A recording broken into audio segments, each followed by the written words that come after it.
Once we have a basic idea of how air is coming into the body, and again, I'm looking for general shapes, especially in this remote environment, and especially if I'm not able to give them specific feedback if I'm working with a group.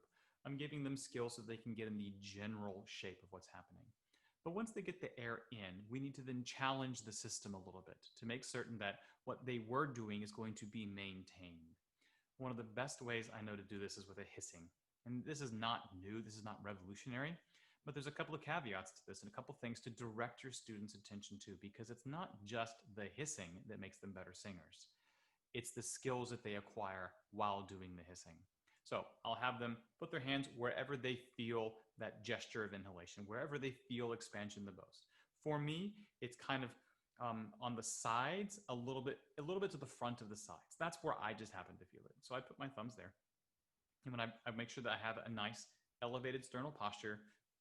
If I need to remind them to take their arms out to the side in this Y position to keep the chest up, great.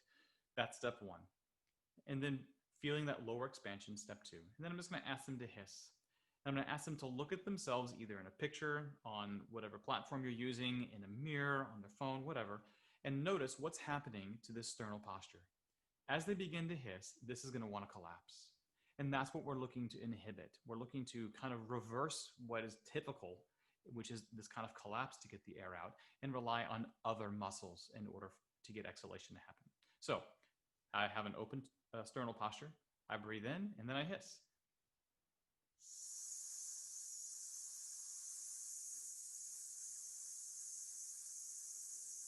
And I'm working to keep the sternum up. And as I tell my students, as soon as you see this start to dip, then stop. If that's after 2 seconds, great.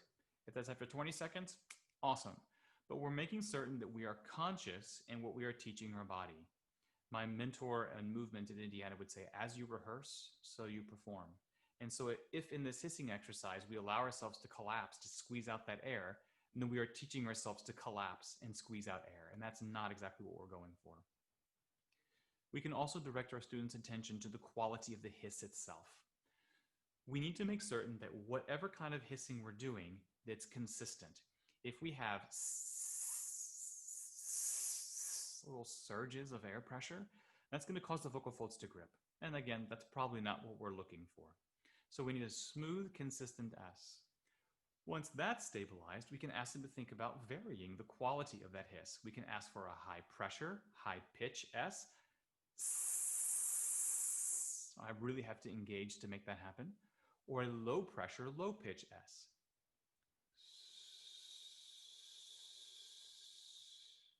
That last one has a lot more flow, and many students have a very difficult time regulating and making that lower one consistent.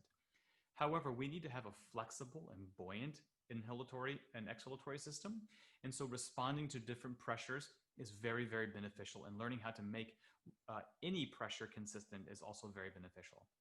If your students are growing weary of doing hissing, they can certainly do it on an F or a TH.